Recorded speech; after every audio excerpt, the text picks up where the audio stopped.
안녕하세요. 오늘 저희가 함께 살펴볼 자료는요. 바로 이 고교 학점제 운영 안내서입니다. 한국 고등학교 교육에 정말 큰 변화를 가져올 제도죠. 네, 안녕하세요. 이게 2025년부터 본격 시행되는데요. 맞아요. 4차 산업혁명이다, 인구구조 변화다 해서 이런 급변하는 미래에 대비하기 위한 거라고 하죠. 네, 그렇습니다. 핵심은 그거예요. 대학처럼 학생들이 원하는 과목을 직접 선택해서 듣고 정해진 학점을 딱 채우면 졸업하는 방식. 대학처럼요? 네, 그러니까 단순히 지식만 이렇게 전달받는 게 아니라 뭐랄까 여러분이 직접 자기 진로나 적성에 맞춰서 학습 과정을 설계하도록 돕는다. 이게 목표인 거죠. 학습 과정을 직접 설계한다. 흥미로운데요. 그럼 오늘 이 안내서를 바탕으로 고교 학점제가 왜 도입됐고 또 핵심 내용이 뭔지, 그리고 이게 여러분의 학습 경험에 어떤 의미가 있을지 그 핵심만 좀 짚어보도록 하죠. 네, 좋습니다. 가장 큰 변화 역시 과목 선택권 확대 이거겠죠. 그렇죠. 가장 많이들 이야기하는 부분이죠. 정말 대학 수강 신청처럼요. 학생들이 막 자기 진로나 흥미 따라서 과목을 직접 고르는 건가요? 네, 맞습니다.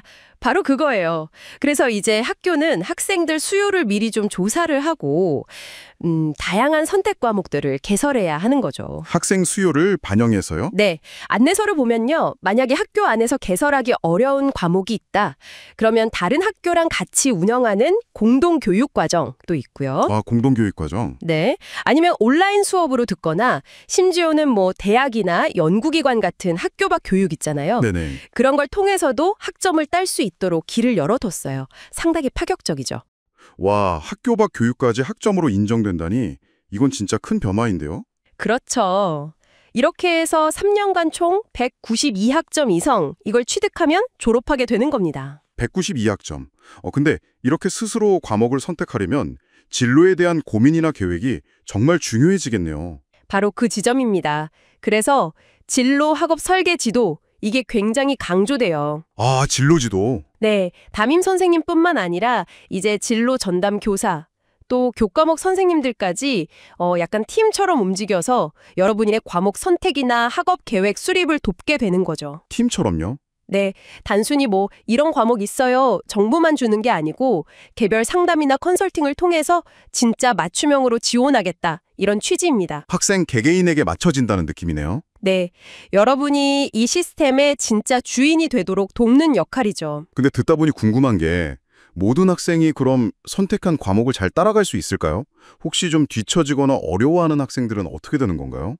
그거 정말 중요한 지적입니다. 그래서 도입된 개념이 최소 성취 수준 보장 지도라는 거예요. 최소 성취 수준 보장 지도? 네, 일종의 책임 교육 같은 건데요. 과목별로 이 정도는 꼭 알아야 한다 하는 최소 수준을 정해놓는 거죠. 네. 그래서 여기에 좀 못 내칠 것 같다 하는 학생에게는 미리 예방 지도를 하고요. 학기 말 평가를 받는데 결과적으로 미도달했다. 그러면 보충학습 기회를 주는 겁니다. 보충 기회를 주는군요. 네, 그러니까 단순히 성적 평가로 끝나는 게 아니라 모든 학생의 어떤 성장을 지원하겠다. 이런 의지가 담겨 있는 거죠. 그렇군요. 그럼 시간표도 이제 학생마다 다 달라지겠네요? 당연하죠. 그럼 혹시 수업이 없는 시간, 그러니까 우리가 흔히 말하는 공강 시간, 이것도 생길 수 있겠어요? 네, 맞습니다. 그 공강 시간이 생기죠. 그리고 이 시간을 어떻게 활용하느냐가 또 학점제의 중요한 부분이에요. 그 시간 활용이요? 네, 안내서 보면 이 시간을 자기주도 학습을 하거나 아니면 좀 부족한 과목 보충 학습을 하거나 친구들하고 토론이나 프로젝트 같은 거 있잖아요. 네네. 그런 학생 주도 활동 또는 학습 멘토링, 진로 상담 이런 데 활용될 수 있다고 나와 있어요. 사례 같은 것도 있나요? 네, 예를 들어 원주 여자고등학교 같은 경우는 공강 시간에 자기주도 학습실을 운영하고요. 사복고등학교는 자투리라는 이름의 프로그램을 통해서 자율학습을 지원한다고 해요. 자투리요? 재밌네요. 네, 그러니까 그냥 비는 시간이 아니라 학생 스스로 계획하고 활용하는 그런 능동적인 시간으로 만들려는 거죠. 그러려면 학교 공간도 좀 바뀌어야 할 것 같은데요. 그냥 네모난 교실만으로는 좀 한계가 있을 것 같고요. 맞습니다. 정확해요. 그래서 다양한 규모의 수업, 예를 들면 소규모 토론 수업이나 아니면 좀 큰 프로젝트 활동이 가능한 그런 가변형 교실의 필요성이 커지고요. 가변형 교실? 네, 또 학생들이 공강 시간에 편안히 쉬거나 모여서 자율학습을 할 수 있는 홈베이스 같은 공간 조성도 강조되고 있습니다. 홈베이스요? 그건 뭔가요? 약간 대학의 과방이나 라운지 같은 개념. 학생들이 자기 소속감을 느끼면서 좀 편하게 머물 수 있는 그런 아지트 같은 공간이라고 생각하시면 될 것 같아요. 아하, 그렇군요.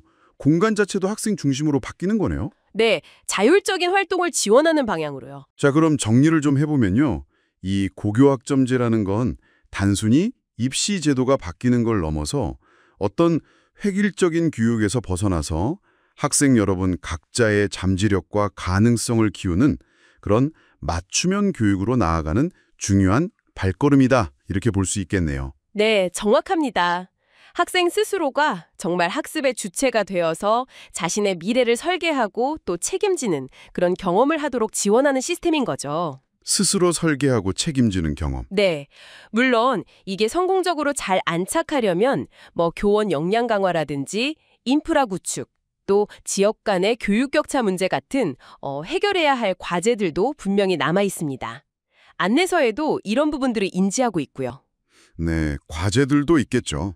오늘 저희가 주로 살펴본 내용 외에도 안내서에는 뭐 과정 중심 평가라든지 학교 문화 혁신 같은 더 많은 내용들이 담겨 있습니다. 네, 아주 방대한 내용이죠. 이 변화의 한가운데 서게 될 여러분에게 스스로 만들어가는 나만의 교육 과정은 과연 어떤 모습일지 한번 상상해 보시는 것도 의미 있지 않을까 싶네요.